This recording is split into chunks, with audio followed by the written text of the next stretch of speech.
First off, I'm not here to bash the Scrum framework. Many people have been doing that online recently. No, I'm not here to do that today. I believe the Scrum framework works if used correctly. And that's my point. Many other things also work if used correctly. Practices, frameworks that might even be better suited for your context, for your work environment, so that you can achieve your goals. And that's the point of this video. Why you should stop using the Scrum framework and widen your horizons. Starting with a question.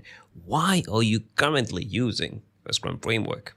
Many people watching, you're using the Scrum framework currently with your Scrum team. Why are you using the Scrum framework? If you don't have a good answer to this question, I'm sorry to tell you, but you didn't pick the Scrum framework. Someone else is telling you to use the Scrum framework.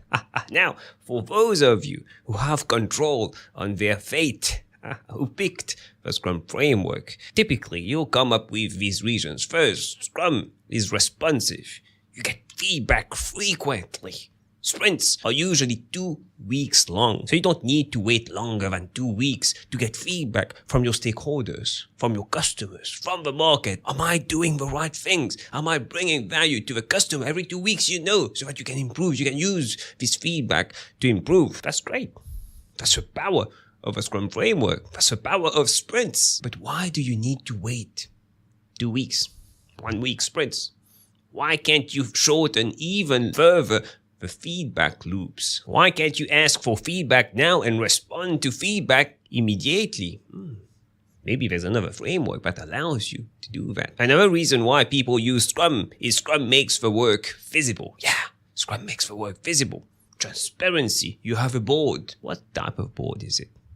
A Kanban board, right? You can use Kanban without using Scrum and your work would still be usable. So it's not really Scrum that makes the work visible. Transparent. It's Kanban. And that for me is a problem. I have a concern with people. My biggest concern with people using the Scrum framework is related to the street light effect. A policeman sees someone who's drunk. You can see that this person is drunk. And this drunk man is searching for his keys under a street light. On the streets, under a street light, searching for his keys. And the policeman decided to help them search for their keys. After a few minutes, the policeman asks the drunk man, "Are you sure that you lost your keys here?" And the man replies, "No, I lost my keys in the park." Why are you even searching for your keys here? And the man replies, "Because there's a light." The Scrum framework has created a huge echo chamber where everything is fine. There's no issues. The Scrum framework is perfect. It can solve all issues. Just create a post online, an article, maybe on LinkedIn, talking about why Scrum is flawed, and you'll get bashed by so many people telling you that you're not using Scrum correctly. That's why Scrum is not working for you. There's nothing wrong with a Scrum framework. But what if the solution, the perfect solution to your problem, is outside the Scrum framework, outside the guidelines of the Scrum framework? The Scrum Master has 2 accountabilities. First, ensuring that the team is effective, not efficient. Effective. There's a difference. You can watch this video for more details. And second, ensuring that the Scrum framework is implemented, used by the team as per the latest version of the Scrum Guide, which is currently the Scrum Guide 2020. 2 accountabilities. But what if the team picks something that goes against the Scrum Guide? What if the team feels that the daily Scrum doesn't work for them? Sprint reviews, doesn't work for them. They have something better. What do you do as a Scrum Master? Why can't we focus on value? Answer the question, how can we bring more value here? How can we create more value here? Not how can we use Scrum better here? The irony here is that the creators of the Scrum framework, their premise was doing twice the amount of work in half the time. Major focus also on value and releasing early. But now it seems that we forget about all these things. Our goal is to implement Scrum as it is mentioned in the latest version of the Scrum Guide. That's the main focus of the team. And if the team does that perfectly, they will be effective. And remember, Scrum is immutable. If at any point you're not implementing Scrum as described in the latest version of a Scrum guide, you're not using Scrum and you won't get the results of Scrum. Looks like an easy way to get out of the flaws of Scrum for me.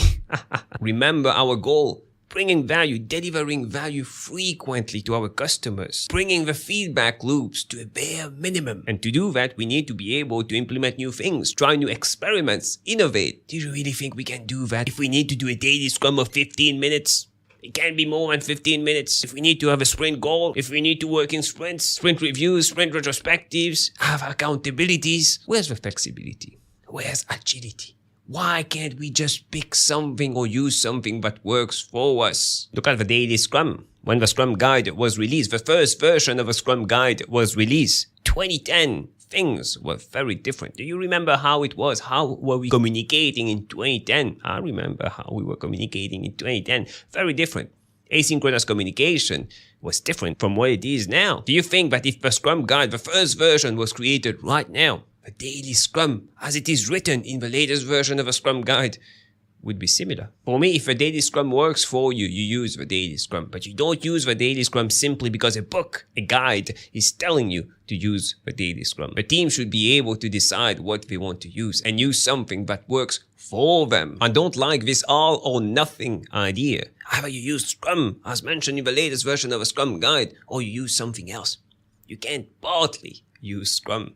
I have so many Scrum Masters or people, Agile practitioners, telling me that Scrum is not working for them. And I'm tempted to tell them, you're not using the Scrum framework correctly, that's why it's not working for you.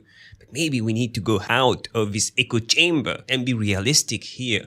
How is Scrum being implemented in real life versus what a few people are telling you it should be implemented? If so many people are having issues with the Scrum framework, maybe we need to investigate why. Maybe there's an issue with the way it's written. Here's an extract from the Scrum Guide 2020. Scrum teams are cross-functional, meaning the members have all the skills necessary to create value each sprint. They are also self-managing, meaning they internally decide who does what, when, and how. Scrum teams should be cross-functional and self-managed. Fine, everyone knows that.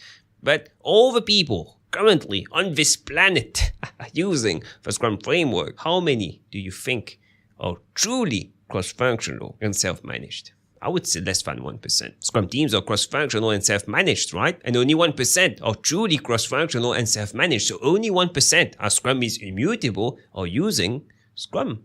99% are using something else, but it's not Scrum. There's nothing wrong with that. Say that Scrum is only applicable to certain types of teams. All the people preaching Scrum say that only a few teams can use that and suggest things that work for most teams. But it's not sold like that. It's sold in a way that Scrum can be applied by any teams. They don't clearly tell you. Yeah, they clearly tell you in the Scrum Guide, Scrum should be applied by self-managing and cross-functional, but most people don't realize that. They start implementing the practices, they start implementing the framework without realizing that the teams should be self-managed and cross-functional. For me, if you truly want to be agile when implementing agility with a team, kill the sprint. Kill the retrospectives, the daily Scrum. Just let the team decide what they want to do, what works for them, and run experiments. Get feedback, improve your practices, your processes, your ways of working with a focus on value, with a focus on the Agile Manifesto, the principles and the values. With new Agile teams, instead of using Scrum, a framework that tells you exactly what to do, even though it says that it's not prescriptive, tells you to do the daily Scrum, right? Sprint retrospectives, accountabilities. I like using Kanban instead. Kanban as principles doesn't tell you exactly what to do. You just follow the principles and you succeed with Kanban. And the cool part is that people who use Scrum also most teams use Kanban. Visibility, we talked about that earlier. Try it with your next Agile team. Instead of using Scrum, use Kanban. Follow the principles, it's very flexible, way more flexible than the Scrum framework. Just follow the principles, optimize flow, focus on value, and you'll be amazed by what Kanban can do when the team has flexibility to be truly agile. Just run it as an experiment and compare that to your experience with using Scrum with a new team. Which brings me to my next point. If you want more tips, insights on Agile, Scrum, personal growth, click on the video that stands out the most on the screen right now, and I'll see you in a few seconds.